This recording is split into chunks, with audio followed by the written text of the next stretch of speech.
This is the account of Jacob and his family. When Joseph was 17 years old, he often tended his father's flocks. He worked for his half-brothers, the sons of his father's wives, Bilhah and Zilpah. But Joseph reported to his father some of the bad things that his brothers were doing. Jacob loved Joseph more than any of his other children because Joseph had been born to him in his old age.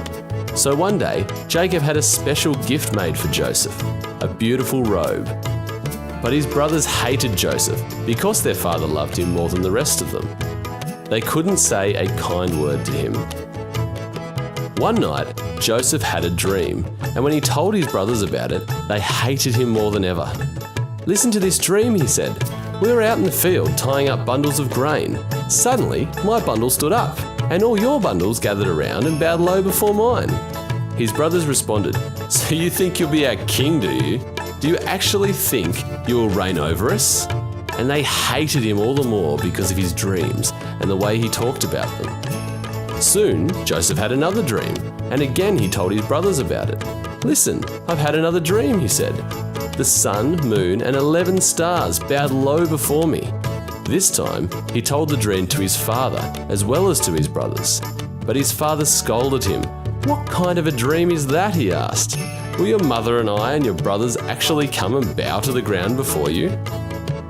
But while his brothers were jealous of Joseph, his father wondered what the dreams meant.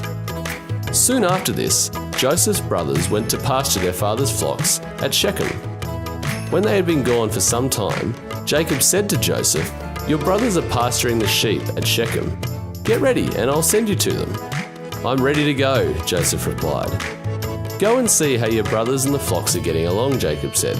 "Then come back and bring me a report." So Jacob sent him on his way, and Joseph travelled to Shechem from their home in the valley of Hebron. When Joseph's brothers saw him coming, they recognized him in the distance, and as he approached, they made plans to kill him. "Here comes the dreamer," they said. "Come on, let's kill him and throw him into one of these cisterns. We can tell our father a wild animal has eaten him. Then we'll see what comes of his dreams." But when Reuben heard of their scheme, he came to Joseph's rescue. "Let's not kill him," he said. "Why should we shed any blood? Let's just throw him into this empty cistern here in the wilderness, and then he'll die without our laying a hand on him." Reuben was secretly planning to rescue Joseph and return him to his father. So when Joseph arrived, his brothers ripped off the beautiful robe he was wearing, then they grabbed him and threw him into the cistern. Now the cistern was empty, there was no water in it. Just as they were sitting down to eat, they looked up and saw a caravan of camels in the distance coming towards them. It was a group of Ishmaelite traders taking a load of gum, balm, and aromatic resin from Gilead down to Egypt. Judah said to his brothers, "What will we gain by killing our brother? We'd have to cover up the crime anyway. Instead of hurting him, let's sell him to those Ishmaelite traders. After all, he is our brother, our own flesh and blood." And his brothers agreed. So when the Ishmaelites, who were Midianite traders, came by, Joseph's brothers pulled him out of the cistern and sold him to them for 20 pieces of silver. And the traders took him to Egypt.